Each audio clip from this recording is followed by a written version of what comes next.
આગળ રાજકોટમાં finally bootlegger પર કાર્યવાહી કરવામાં આવી છે। રાજકોટમાં કાળી ચૌદસના દિવસથી જાણે માઠી બેઠી હોય એમ હત્યા અને ક્રાઇમ માઝા મુકતા આવ્યા છે અને હવે બુટલેગરના ઘર પર કાર્યવાહી કરવામાં આવી, બુલડોઝર ચડાવવામાં આવ્યું છે।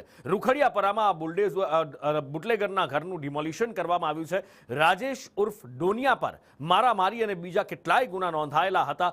રાજકોટ પોલીસ અત્યારે રાજકોટને લોહીથી ખરડાયા બાદ પોતાની શાખ બચાવવા માટે હવાતિયા મારી રહી છે, દોડધામ કરી રહી છે। એક પછી એક આરોપીઓને, તોફાની તત્વોને, અસામાજિક તત્વોને ઝડપી રહી છે, એમના સરઘસો કાઢી રહી છે અને એ બધા વચ્ચે આ કાર્યવાહી કરવામાં આવી છે।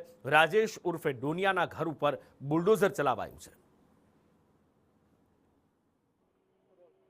રાજકોટમાં કાયદો વ્યવસ્થાની સ્થિતિ જળવાઈ રહે તે માટે તમને આ દ્રશ્યો બતાવી રહ્યું છું કે રૂખડિયાપરા વિસ્તાર છે કે જ્યાં રાજેશ ઉર્ફે ડોનિયા નામનું જે બુટલેગર છે તેને સરકારી જમીન ઉપર પોતાનું આ મકાન બનાવ્યું હતું, ત્યારે રાજકોટ પોલીસ એક્શન મોડમાં આવી છે અને જે આ બુટલેગર છે તેનું ઘર છે ત્યાં અત્યારે ડિમોલેશન છે તે કરવામાં આવી રહ્યું છે। હત્યા, ગેંગવોર સહિતના બનાવથી રાજકોટ પોલીસની કામગીરી પર સવાલ ઉઠ્યા હતા। ત્યારે મારી સાથે ડીસીપી ઝોન 2 છે, આપણે તેના સાથે વાત કરીશું। શું કહેશો સર, અત્યારે ડિમોલિશન કરવામાં આવી રહ્યું છે? જી, રાજકોટ શહેરના પ્રદ્યુમ્નનગર પોલીસ સ્ટેશન વિસ્તારમાં રાજકોટ શહેર પોલીસ અને રાજકોટ મહાનગરપાલિકાના સંકલનમાં એક આરોપી ઇસમ રાજેશ રમેશભાઈ ચૌહાણ, જેની વિરુદ્ધ સંખ્યાબંધ ગુનાઓ નોંધાયેલા છે, એના દ્વારા સરકારી જમીનની અંદર ગેરકાયદેસર રીતે દબાણ કરેલું હતું, જેનું પ્રોપર પ્રોસિજર ફોલો કરી આજ રોજ દબાણ દૂર કરવાની કાર્યવાહી ચાલુ છે।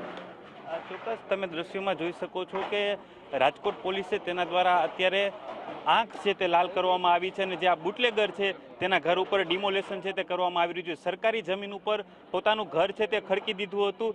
છેલ્લા વાત કરવામાં આવે તો 10 દિવસમાં 7 હત્યાનો બનાવ અને ગેંગવોરમાં જે ફાયરિંગની ઘટના સામે આવી હતી, ત્યારબાદ રાજકોટ પોલીસની કામગીરી પર સવાલ ઉઠ્યા હતા। ત્યારબાદ પોલીસ એક્શન મોડમાં આવી ગઈ છે અને ગુનેગારો ઉપર તવાઈ છે તે અત્યારે બોલાવી રહી છે। કેમેરામેન માધવ ભટ્ટ સાથે દિવ્યેશ